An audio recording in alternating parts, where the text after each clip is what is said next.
गरेमा निजलाई कानुन बमोजिम सजाय निर्धारण हुन्छ भन्ने कुरा त हामीलाई थाहा छ।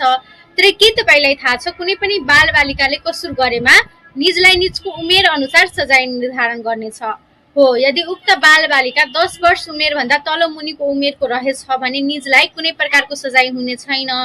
तर 10 वर्ष भन्दा माथि र 14 वर्ष भन्दा तल मुनिको बालबालिकाले जरिवाना हुने कसुर गरेमा निजलाई जरिवाना नदिइकन सम्झाइ बुझाइ गर्नुपर्ने छ र कैद हुने सजाय अर्थात् कैद हुने कसुर गरेमा निजलाई 6 महिनासम्म कैद सजाय वा 1 वर्षसम्म बालगृह सुधारमा राख्नुपर्ने छ।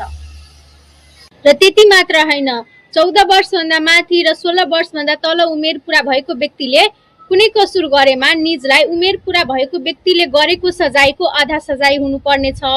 र त्यसपछि 16 वर्षभन्दा माथि र 18 वर्षभन्दा तल उमेर पुरा भएको व्यक्तिले कुनै कसुर गरेमा निजलाई उमेर पुरा भएको व्यक्तिलाई हुने सजायको 2/3 सजाय हुनुपर्ने छ।